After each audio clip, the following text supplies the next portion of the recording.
It began with a letter, one written in crooked, jagged handwriting that arrived with no return address and no postage stamp. Emma found it folded neatly inside her grandmother's old Bible, tucked between verses of fire and judgment. She hadn't touched that Bible in years, not since her grandmother passed away and left her the cabin on the edge of Grayson Hollow. But after the breakup and the layoff, returning to the remote Appalachian woods seemed like the only sane option. The letter read, "Do not go into the forest when the air is still. They can't speak when the wind blows. That's your only chance to run." It was unsigned.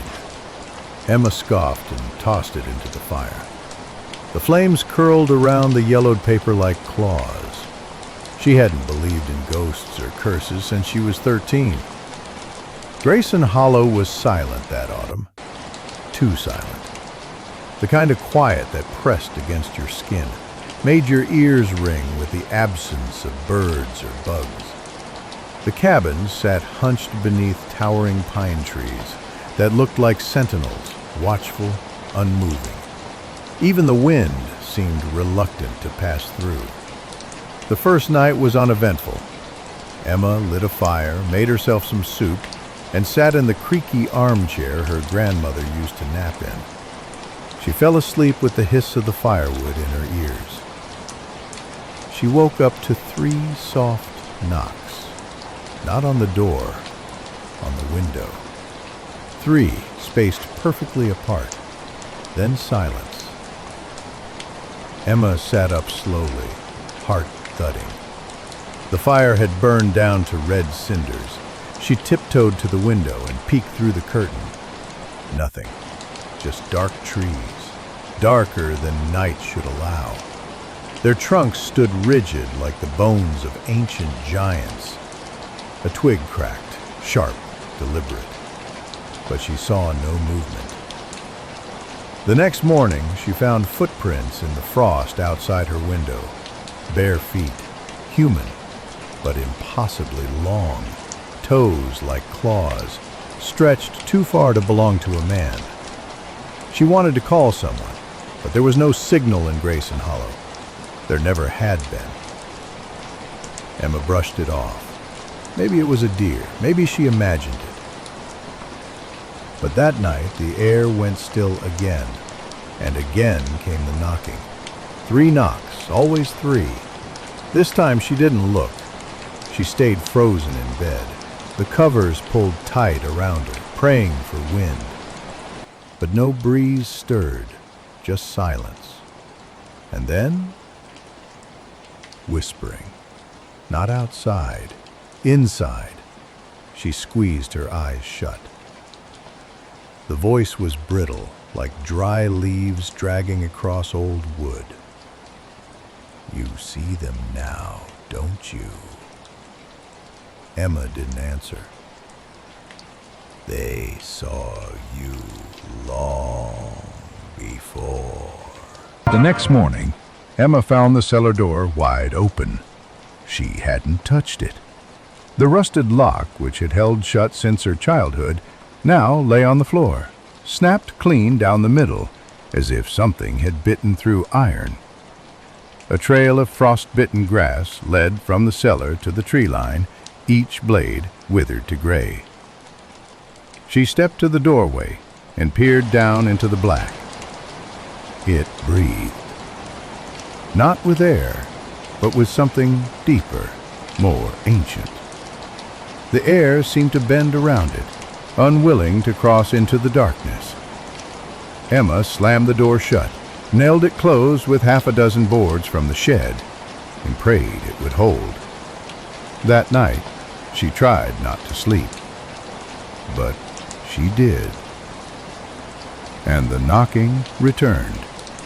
3 knocks, window, wall, and door, followed by silence, then scratching. It sounded like fingernails clawing at the floor beneath her bed.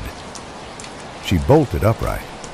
The voice came again, closer this time.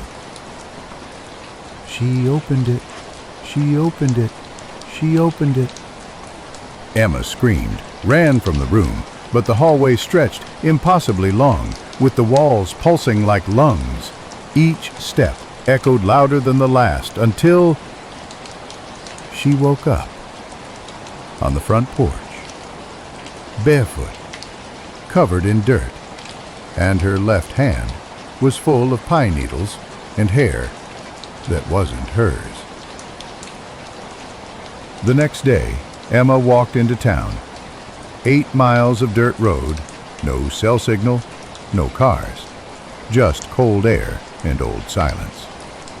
She reached the diner where locals gathered. As she entered, the waitress, a pale woman with a permanent frown, froze. "You been staying out in that cabin?" she asked. Emma nodded.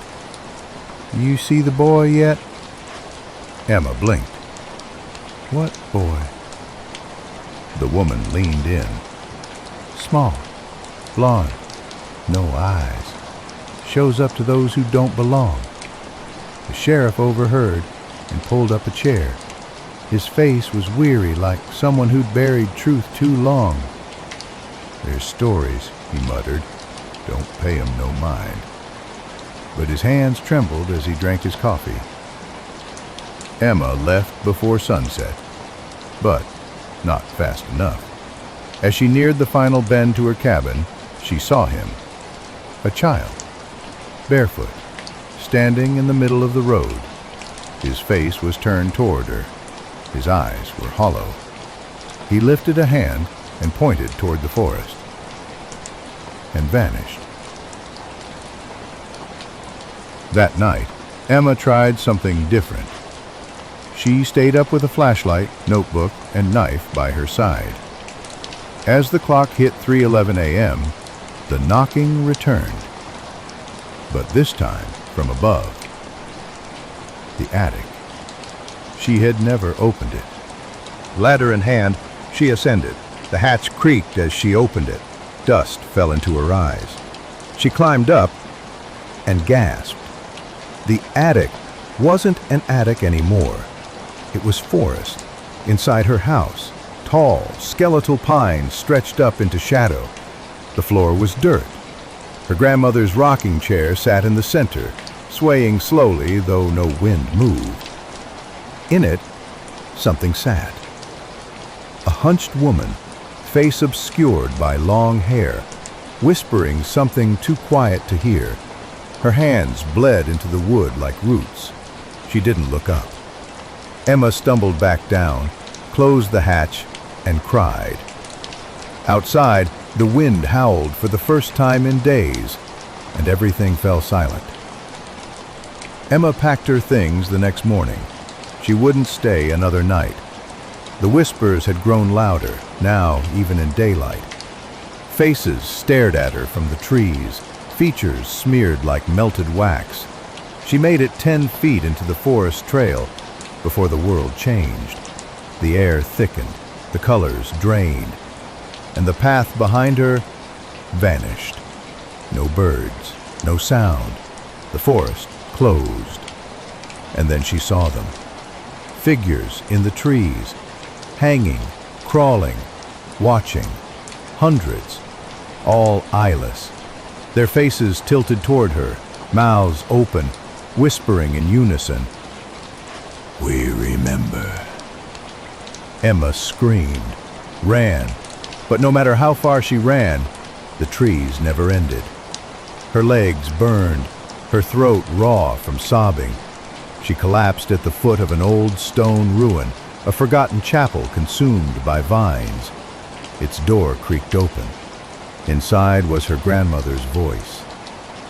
The chapel pulsed with red light. The pews were overturned, and the altar was blackened with ash. Her grandmother stood behind it, or something wearing her grandmother's skin.